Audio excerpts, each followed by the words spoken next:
So, hello everybody, this is Bhante, Joe here, and I'm just here at the Dhammatunakuti and thought to record a short Dhamma discussion for the internet. So I thought that could start with just a little meditation, so can lean forward a bit and arch the spine, and look about 3 feet in front, and close our eyes. And can spread thoughts of goodwill to our right hand side, wishing may all beings to my right be happy and at ease. May they put in place the causes necessary to be happy and at ease.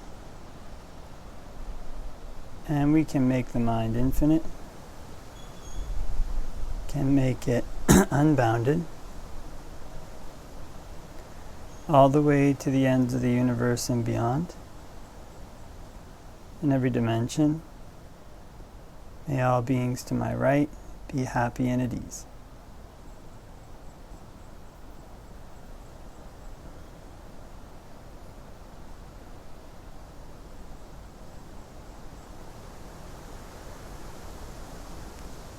And we can spread thoughts of goodwill to our right hand side and our left hand side, wishing may all beings to my right and my left be happy and at ease. May they put in place the causes necessary to be happy and at ease.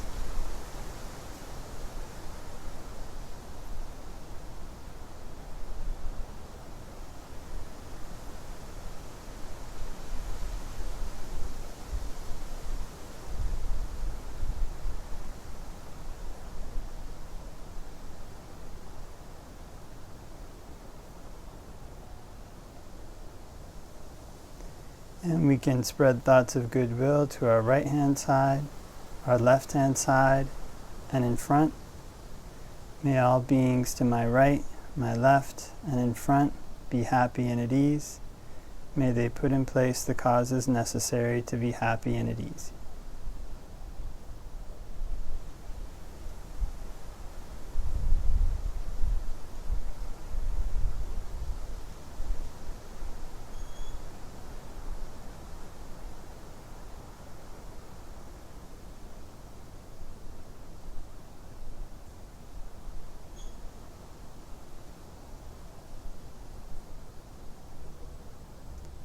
And we can spread thoughts of goodwill to our right hand side, our left hand side, in front, behind, in all 4 directions. May all beings in all 4 directions be happy and at ease. May they put in place the causes necessary to be happy and at ease.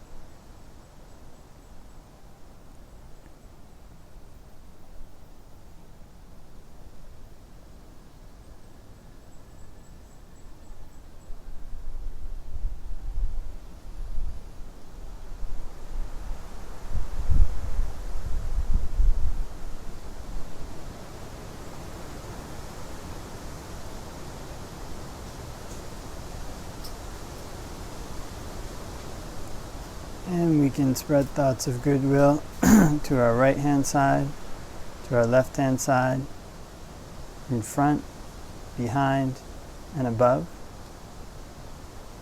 May all beings in all 4 directions and above be happy and at ease. May they put in place the causes necessary to be happy and at ease.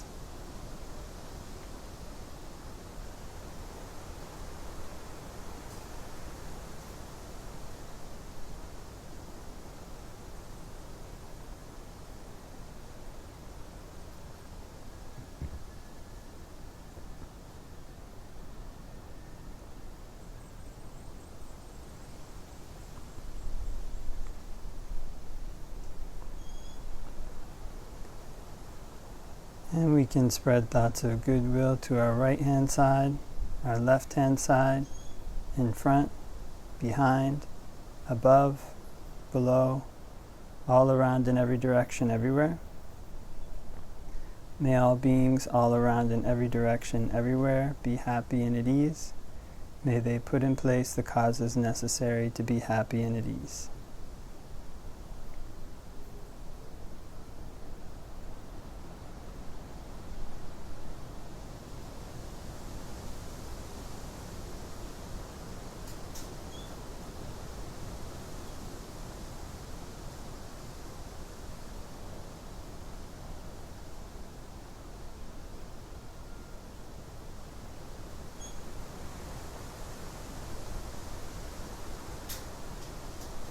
And before we finish meditating, can spend a little time contemplating impermanence, how all conditioned things that arise are subject to cease.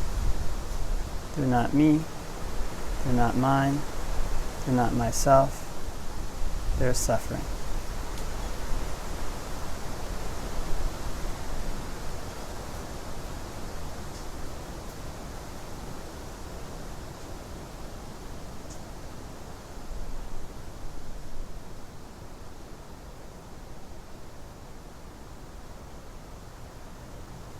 Okay, and can open our eyes and do a short Dhamma discussion for the internet.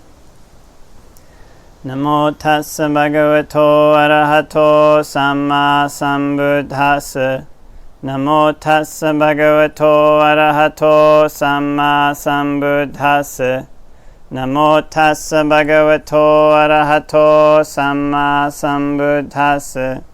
Buddhaṃ saraṇaṃ gacchāmi, Dhammaṃ saraṇaṃ gacchāmi, Saṅghaṃ saraṇaṃ gacchāmi. Tatiyampi Buddhaṃ saraṇaṃ gacchāmi, Tatiyampi Dhammaṃ saraṇaṃ gacchāmi, Tatiyampi Saṅghaṃ saraṇaṃ gacchāmi. Tatiyampi Buddhaṃ saraṇaṃ gacchāmi, Tatiyampi Dhammaṃ saraṇaṃ gacchāmi, Tatiyampi Saṅghaṃ saraṇaṃ gacchāmi.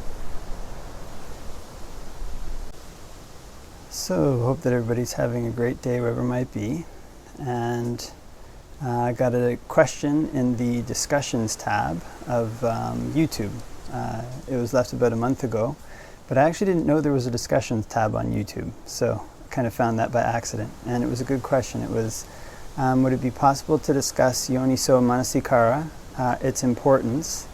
And the question was, should one cultivate it every day? And so yoniso manasikara is sometimes translated as wise attention or appropriate attention. And it's generally referred to, or it's referred to by the Buddha as when one attends appropriately, then basically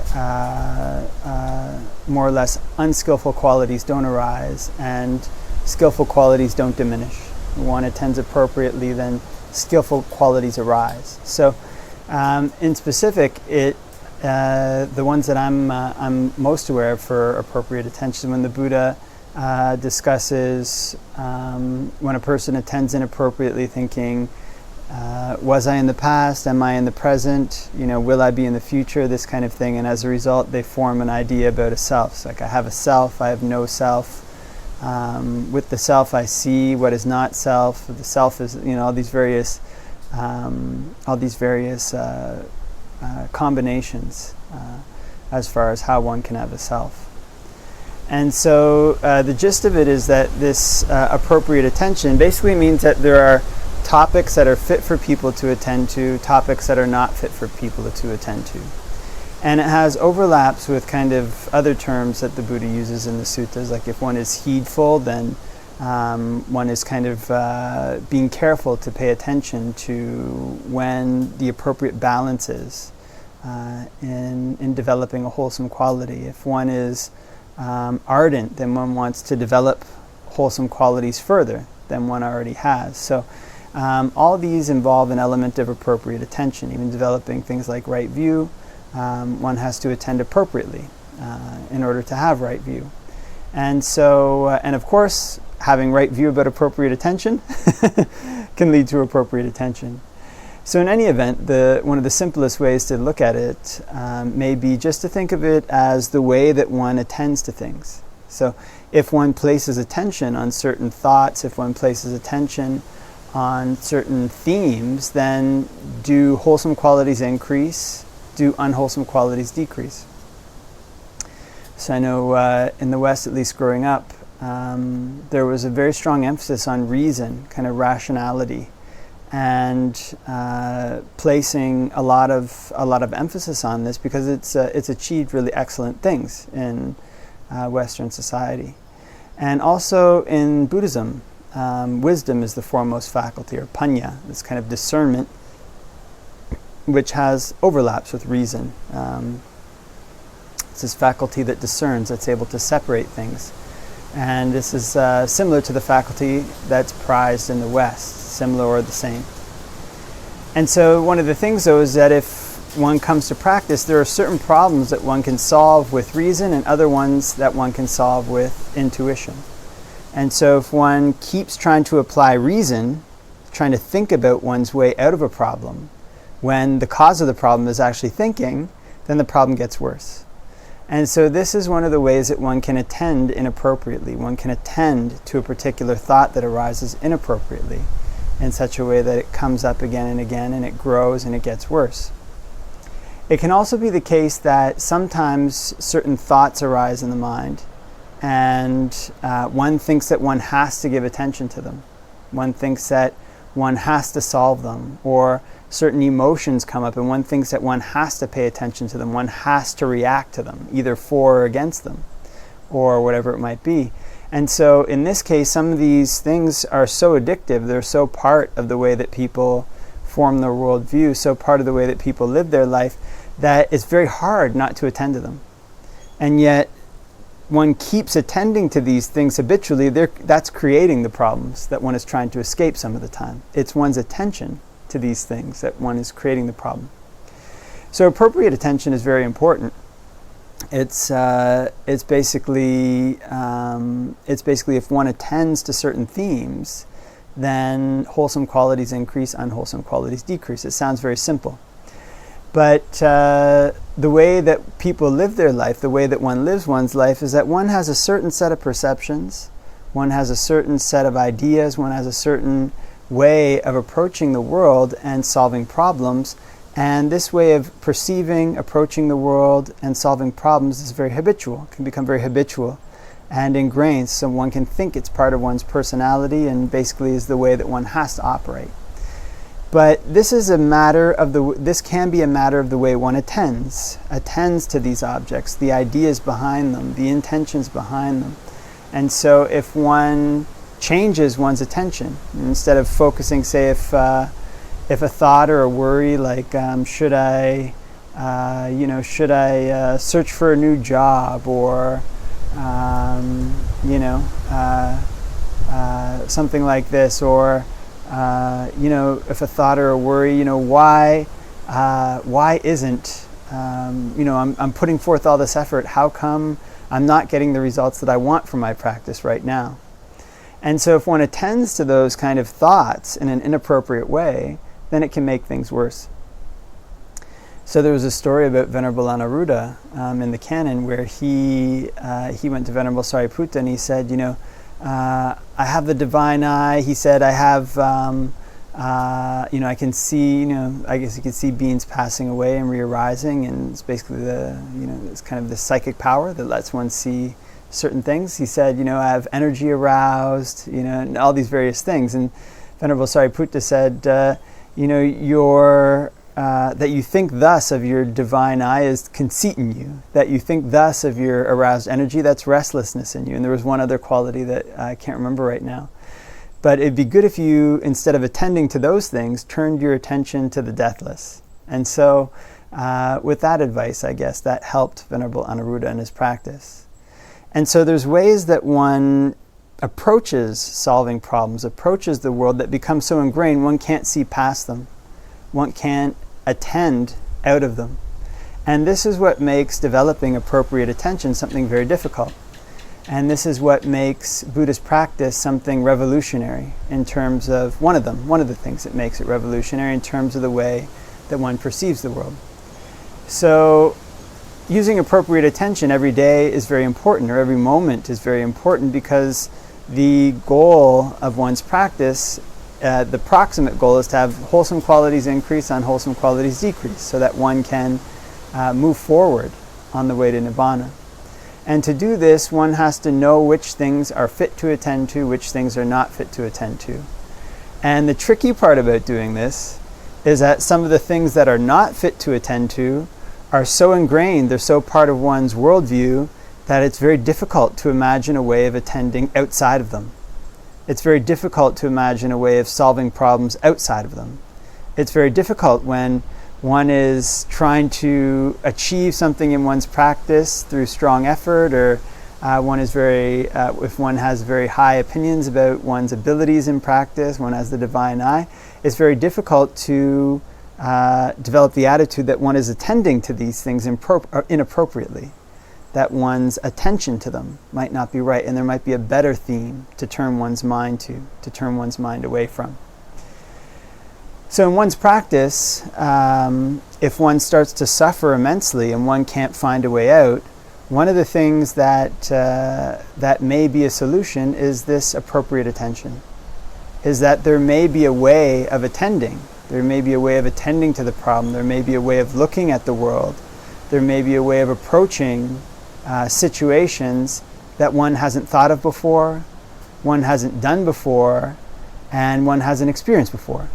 It's a bit like a fish who's swimming in water all the time. What they know is that water's there. And they don't know there's a whole world on land outside. And so one's attention can be like that, just totally immersed in this world and not knowing there's another world outside. So the wonderful thing about Buddhist practice is that if one finds oneself in situations in one's practice that one can't get out of, if one is able to persevere, if one is able to strive, then new ways of attending can open up for one. New ways of perceiving the world, new ways of looking at the world can open up for one. It's kind of those may be things that one can't easily put into words. Of course, there's a lot of English words for everything, or words in every language for everything, but a person's world of experience in its entirety isn't something that one can put into words. And so learning to shift one's attention in this way can be something that allows for growth in one's practice. Not just on the level of attending to things like attending to notions of self as bad, but especially when one encounters these severe roadblocks in one's practice, one can't move forward, maybe a bit like Venerable Anuruddha, it might be that the very things that one thinks are good, the very solutions that worked in the past are a means of inappropriate attention. And that the solution lies in changing one's focus, shifting one's attention from, say, the world of water of a fish to the world of land of a walking mammal. A whole different world that one might not have thought about before, that one might not have perceived before, but that may be the beginning of new steps in one's practice, new solutions to problems, and new levels of peace on one's path. Okay, so I think leave that for reflection, and hope that everybody has a great day where it might be, and wishing all the blessings of Dhamma practice.